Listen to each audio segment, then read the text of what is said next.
Although you may have taken every precaution to avoid it, becoming the target of litigation is a common reality for many businesses. Indeed, certain competitors in certain industries, for example, certain smartphone manufacturers, are well-known serial litigants. There are certain initial procedural steps that you will need to understand and to take in order to preserve and protect your ability to present your defenses and your potential claims in the litigation.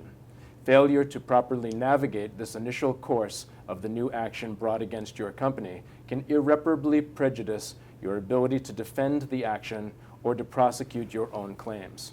Asking and getting the correct answer to the following 6 questions will put you in the best position at the outset of a new lawsuit. I'm John Marr, and I'm here today at Pierce Atwood with Jeff Francis. Welcome, Jeffrey. Hi, how are you? Good, thanks.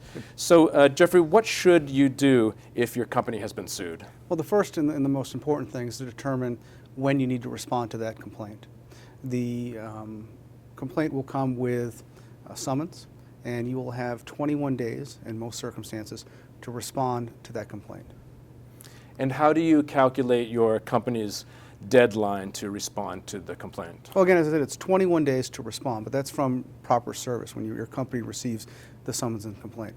Now, the actual 21 days may actually be shorter than when you receive the complaint. For example, if the complaint and summons was served upon a corporate service company, the corporate service company will take several days to get it to your company. In that period of time, between the corporate service company receiving proper service and you're actually physically receiving the complaint will be shorter.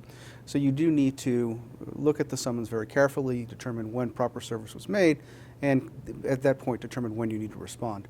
There are other types of ways which you may receive the complaint. For example, some plaintiffs' counsel make it a practice to send a courtesy copy of the complaint to the defendant.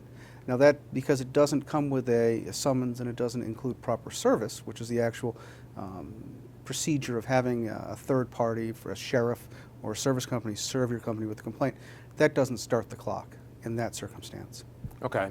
So say you've received a summons and a complaint. How do you then respond to the complaint? Well, your first hurdle will be choosing proper counsel. And you want to find counsel who, one, is experienced in the area for the type of claim which has been brought against you. For example, if it's patent litigation, you want to find counsel who has experience in handling patent litigation matters. If it's trademark litigation or copyright litigation, trade secret litigation, they're all present their own legal challenges. You want to find the right counsel for that.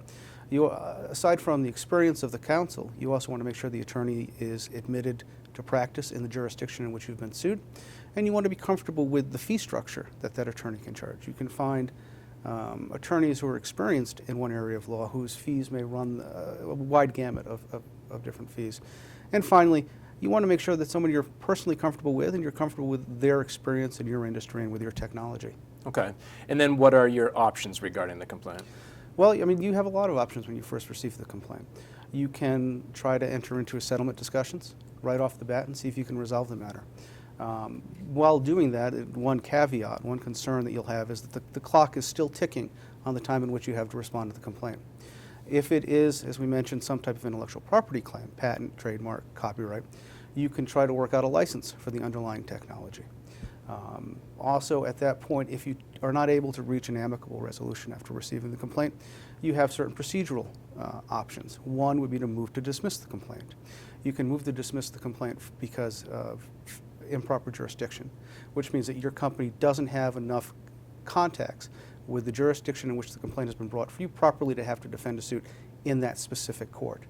Your counsel can also advise you whether or not you have grounds to make a 12b6 motion to dismiss, which is failure to state a claim. That's a unique procedural motion where you take the allegations of the complaint as if they were completely true, the factual allegations, for purposes of this specific motion. And then you ask the court to find that even if everything they say is factually true, as a matter of law, that doesn't give rise to a proper claim. While those motions are pending, your time to respond to the complaint is postponed. Once the motions to dismiss are resolved, if the complaint remains viable, if the action continues in that court, then you will have the option to answer the complaint, which is you can admit or deny the factual allegations, and bring your own counterclaims against that plaintiff, which are presenting whatever claims which may be related to the plaintiff's claims or to the plaintiff that you may want to also have litigated at the same time in the same court. Okay. And what further immediate steps should you take?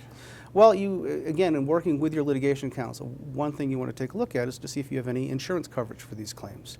So you should provide any potential insurance policies you could have your insurance or your litigation counsel review those, and provide proper notice to your insurance company so that you can get indemnification if it's available.